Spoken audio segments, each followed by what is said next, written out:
다 자유마을로 다 들어오셔야 돼요. 이번에 나라를 완전히 1번부터 5,534명을 다 바꿔 없애야 돼요. 멋지게 한번 가봅시다. 자, 오른손 다 들고 우리는 할 수 있다! 그래서 이번에는 정강 목사님의 특검 명령에 따라서 자유마을 총재직을 진짜 힘들게 25시가 아니라 27시까지 쪼개가지고 피눈물 나는 고행을 하고 계십니다. 그러나 이번에 뒤에는 반드시 성공이 있을 거라 확신합니다. 이천 교수님 모시겠습니다.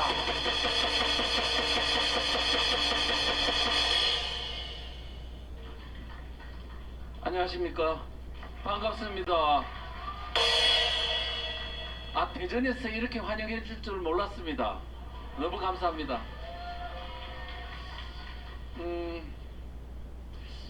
제가 요즘 보면서 확실히 자유마을은 성공하겠다는 확실히 들었습니다. 그래가지고 어제도요, 아까 오전에도 대구에서 행사를 했는데 주최하는 목사님한테 물어봤습니다.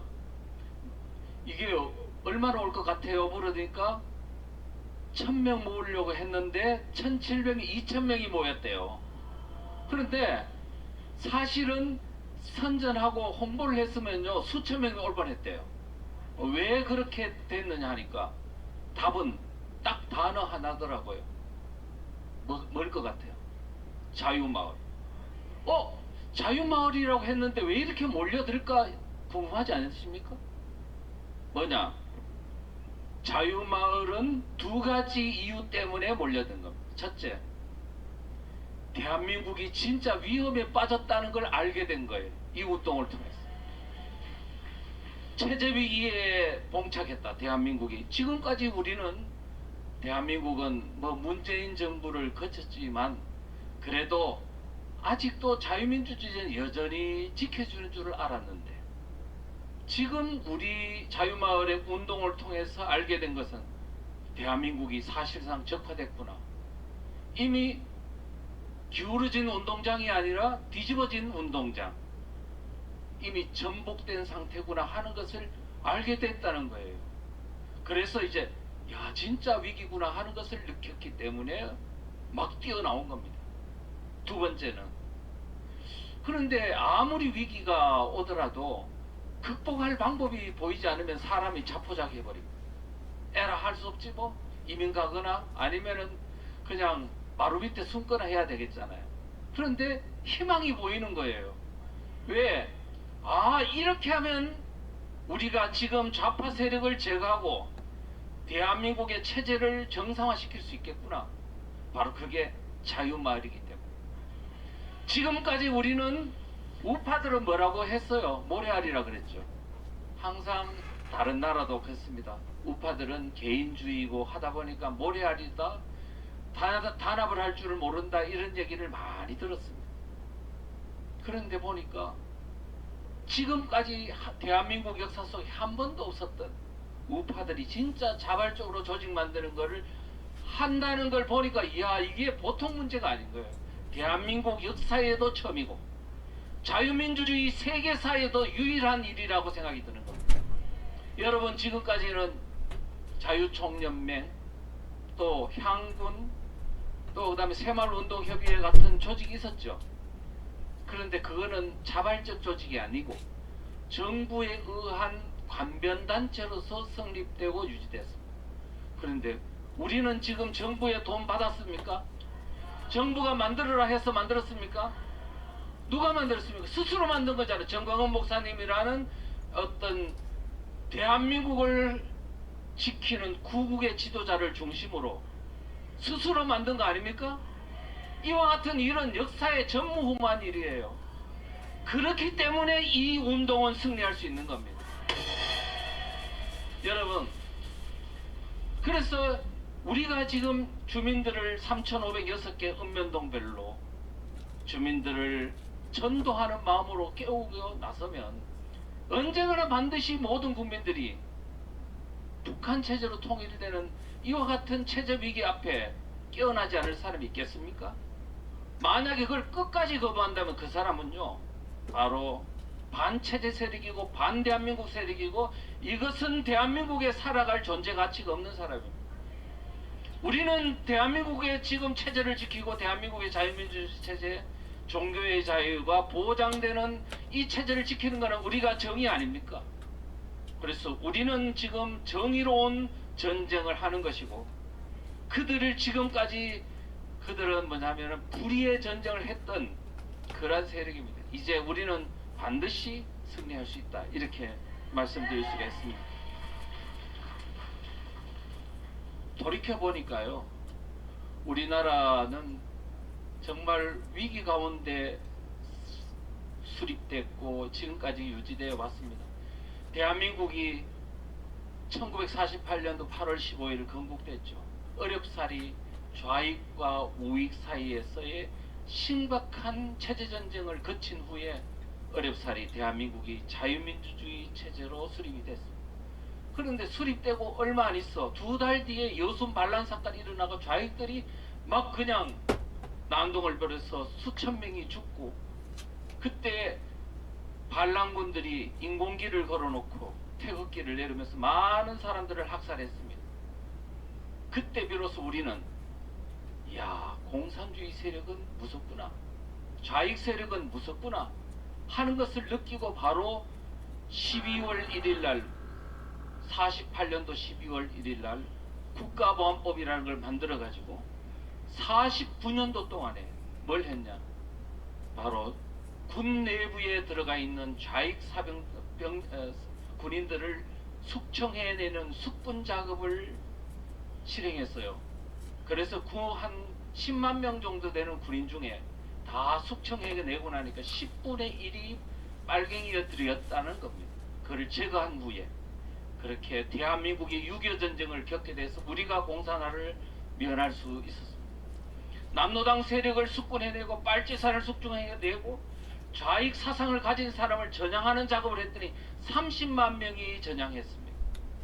우리가 이와 같은 어려운 체제를 지키기 위한 몸부림을 거친 후에 대한민국이 수립이 됐고 6.25 전쟁을 겪었습니다. 그래서 우리 대한민국 어렵사리 6.25 전쟁에 어떤 적화되는 것을 막을 수 있었고 미군이 들어오는 시간도 벌어주고 우리가 대한민국을 수호할 수 있었던 거죠. 자 그런데 이제 6.25 전쟁 가운데 심각한 마을 내전이 일어나게 됐습니다. 여러분 잘 아시다시피 6.25 전쟁이 일어난 후에 3일 만에 서울이 함락됐지 않아. 그래가지고 북한군이 서울을 함락한 후에 3일 동안에 가만히 있는 거야. 왜 가만히 있었냐고요. 박헌영이가 그랬어요. 소련에 가서 스탈린을 설득할 때도 빨리 전쟁 허락해 달라고. 왜 무슨 논리로 그런 전쟁 허락을 요청했냐면 남한의 좌익이 남노당 세력이 키워놓은 20만의 남노당원이 있고 이승만을 싫어하는 좌익파 세력들이 수도 없이 있기 때문에 전쟁을 개시만 하면 서울만 점령하게 되면 그냥 반란이 일어나서 전쟁은 안 해도 된다. 그렇게 주장을 했고 박헌영을 그걸 실제 믿었습니다. 그래 놓고 서울을 점령해 놓고 가만히 3일 동안 있었던 거야. 근데 반란이 안 일어나네? 무슨 일이지? 예, 49년도 동안에 국가보안법을 가지고 좌익들을 싹 정리했기 때문에 반란이 못 일어난 겁니다. 조직을 해체했기 때문입니다. 지금 오늘날 대한민국은요 그때보다 더 위험한 상황이에요. 그런데 지금 우리는 뭐냐면 이승만 대통령이 49년도 동안에 했던 좌익 세력들을 제거하는 운동을 지금 윤석열 정부가 제대로 해내고 있냐 이거예요. 지금 국민들이 그런 의식을 갖고 있냐 이거예요.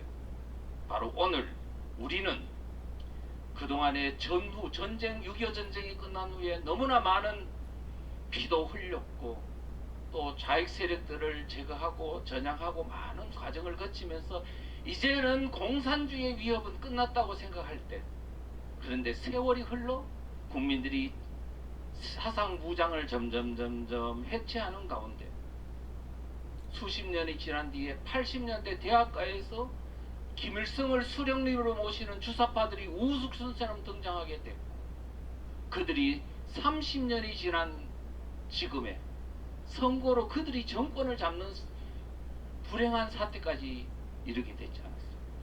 이것은 6.25 전쟁을 그렇게 비참하게 겪었던 대한민국의 국민들이 공산주의가 위험하다는 그런 사상적인 위험성을 전혀 다 망각한 채 세상에 살다가 보니까 이런 일이 벌어져요. 이거는 오늘날의 이와 같은 6.25 전쟁의 현상으로 다시 복귀한 것, 리턴 매치한 것은 바로 순전히 대한민국 정치인, 경제, 사회, 문화 모든 지도자들과 함께 대한민국 국민들이 모두 다가 각성하고 이와 같은 원인 제공자가 바로 본인 자신이라는 것을 다 깨달아야 이 문제가 풀리는 것입니다. 그 다음에 또 하나 말씀드릴게요. 이제 3일 뒤에 남하를 시작했고 마을마다 북한군들이 점령했어요. 제일 먼저 해야 됐던 일은 뭐냐? 바로 그 동네에 있는 공산주의를 싫어하는 반공 세력들을 제거하는 것입니다. 그 사람들은 바로 뭐라 그랬냐면은 반동분자라고 했죠. 반동분자. 진동반동. 공산주의로 가는 진보적 역사를 반대하는 반동 세력들은 제거해야 된다 이거예요. 그래서 그때 북한군이 이제 반동분자를 숙청해야 되겠는데 그 마을의 반동분자 누군지를 아무도 모르는 거예요. 북한군이 알 수 있습니까? 자, 누가 반동분자? 첫째, 지주, 자본가, 부자들 말입니다. 그 다음에 군인가족, 공무원가족, 경찰가족 이런 사람들이 반동분자인데 이 사람들이 누군지를 몰라요. 누가 아느냐? 그 동네 좌익들이 아는 거죠. 바로 그들이 인민위원회에다 들어가서 완장을 차고 그 다음에 반동분자 숙청을 했던 그 엄청난 피해를 봤던 역사가 있습니다. 인천 상륙작전 이후에도 많은 그 동네에 있는 북한군은 올라갔지만 남한에 있는 좌익들이 엄청난 주민들을 집단 학살하는 현상들이 벌어졌습니다. 자, 그와 같은 일들이 오늘 지금 대한민국의 마을에서 다시 일어나고 있습니다. 왜? 마을에 있는 좌파 주민들이 바로 주민자치, 마을교육공동체, 마을경제공동체, 자치경찰제와 같은 그런 권력들을 장악하고 지금 주민들을 옥죄고 통제하는 지금 그와 같은 행위들, 권력을 장악하는 행위들이 지금 만연해 가고 있기 때문이죠. 오늘 자유마을 운동은 이와 같은 마을에서 장악하여 들어가는 좌파 세력을 방어하고 제어하지 않고서는 오늘날 대한민국의 자유민주주의 체제가 지켜줄 수 없다는 이 엄연한 현실 앞에 우리는 분열이 일어났어. 내 마을을 지키고 대한민국의 자유민주 체제를 지켜야 한다는 그러한 전사로서의 모임이다. 이렇게 하시고 이걸 통해서 오늘날 대한민국을 지켜내면 대한민국도 살고 마을도 살고 여러분 가정도 살고 나아가서는 이 모델을 세계에 전파해서 무너져가는 세계 자유민주주의 국가를 살리는 모델로서 우리는 큰 역할을 할 수 있는 역사적 사명을 띠고 오늘 우리는 이 운동을 한다는 것을 명심해 주십시오. 감사합니다. 네, 수고하신 이천 교수님께도 뜨거운 박수를 보내주시기 바랍니다.